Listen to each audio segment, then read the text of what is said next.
All right, what's going on YouTube?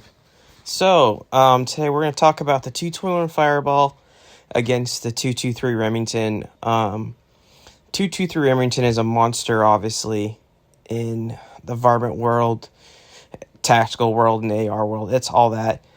But I want to talk about the 221 Fireball capability in the varmint world. You can see quite a big difference in case length here, right? You've got the 223 Remington with max case length of 2.260 and the 221 Fireball with a max case length of 1.830. And, that being said, that 223 is not a big round. So you look at that, the 221 Fireball is a pretty small little round. Both of these have a Nosler Ballistic tip, 40 grain, loaded in them, and you can see the difference. So there's quite a bit of difference, right? So the 221 Fireball max charge is right around 18 grains. You're usually not going to get much more than 18 grains. And with a 40 grain bullet in there, you're getting right around 3,200 feet per second, which is pretty good. It's pretty efficient, right?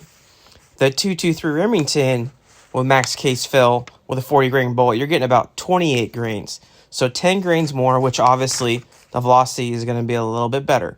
But if you look at it, that 221 is super efficient out to range. And we're going to talk about that here in this next slide. And so we're going to go ahead and go to that and transfer over. So here you can see Nosler, what they recommend is their overall length, and what they say right around for water case fill is they say 20 grains. You can see this Nosler bullet, it's got a BC of 0.211, which is going to be the same for the 223, but that's because they're literally the same bullet. Let's go ahead and look what Nosler has to say about the 223 in this instance. All right, so for the 223, Nosler says case fill is right around 29.2. That's obviously going to be with a Nosler case. It could be a little bit different. And as you can see, the ballistic tip there for the varmint is 0.221. 221. So that's pretty good. So like I said, it's the same for both bullets. Both bullets are the exact same. Main difference is going to be the powder charge and the case length, right? So that's kind of what you're looking at here. So let's talk about the next stuff. All right, so let's talk about the velocity and energy and time of travel and drop here. So in the blue is going to be the 221 Fireball, and in the green is going to be the 223 Remington. And also, first off, sorry about this kind of crappy photo. I had to take it off my computer, could not get it to work on my phone, and then couldn't get it to copy over or whatever. So this is what I'm working with. So sorry about that. Okay, so velocity coming out of the barrel for the 221 Fireball is going to be right around 3259, 3260 is what I have gotten personally from the barrel. And then for the 223, that is in a 22-inch barrel. And then for the 223 and a 22-inch barrel bolt gun, it's not in a AR with a 16-inch barrel, because that would be the velocity would actually suffer quite a bit. So if I did it in an AR platform, this would bring it down quite a bit, but it wouldn't be kind of the same comparison. So I want to try to keep these somewhat comparison the same with the same barrel length. So the 221 Fireball is in the CZ 527, and then the 223 is in a Seiko mini action. Okay, so velocity for the 221 Fireball is 3259, and then for the 223 Remington, you can see 3859. You can see that's quite a bit of velocity difference, right? But you're getting 10 more grains of powder, and your case is a lot longer, right? So you can see, for a little cartridge, you're getting pretty good results. So if you go down to 100 yards, you're at 2816 for the 221 Fireball, and then for the 223, you're still at 3351.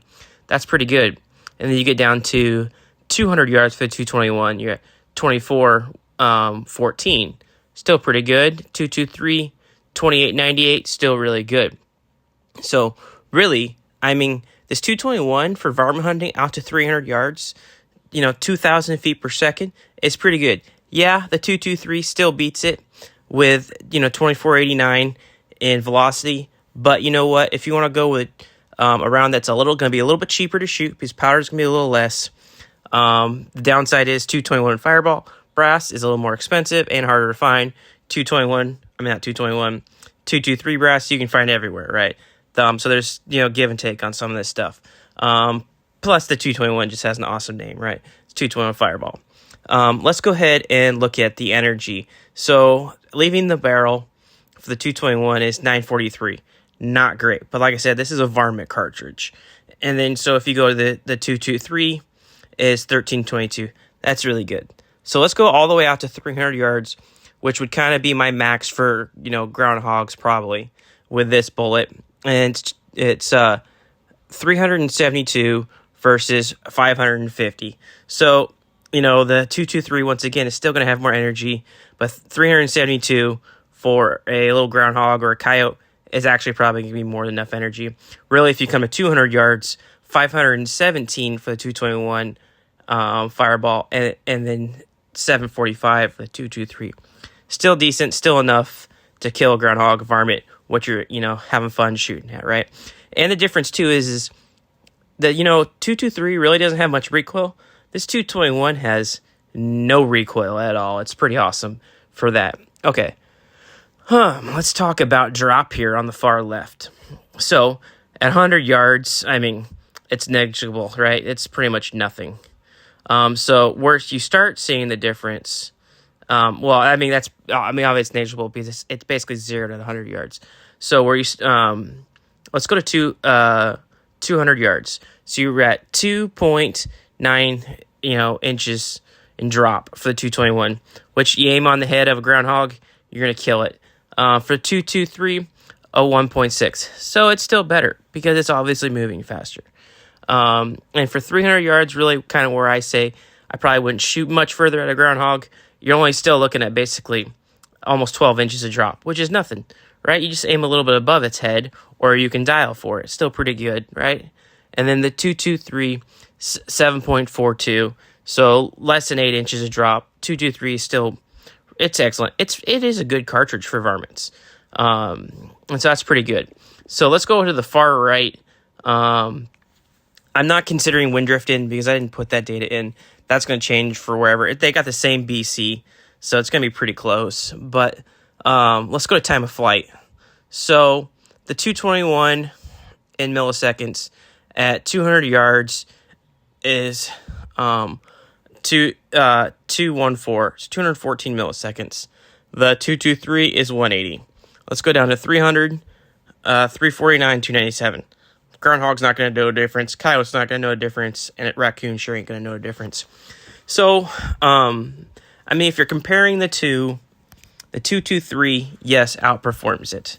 But then again, the 221 is just this neat little cartridge where it's pretty efficient.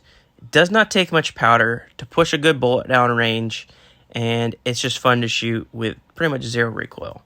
I love the little cartridge. It's fun.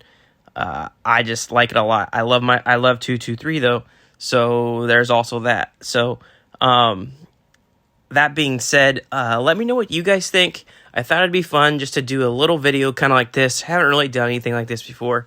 Let me know if you want to see other cartridges like this broken down. I can do that. Yeah, I think that will do it. Let me know which one you prefer, the 221 or the 223, or maybe a different cartridge like that 204 Ruger 22-250. Both great cartridges. The 22-250, my main coyote round. I love that thing. So guys, make sure you like, subscribe, and share. Comment down below what you want to see, if you want to see more like this or not. And take it easy. I'll catch you later.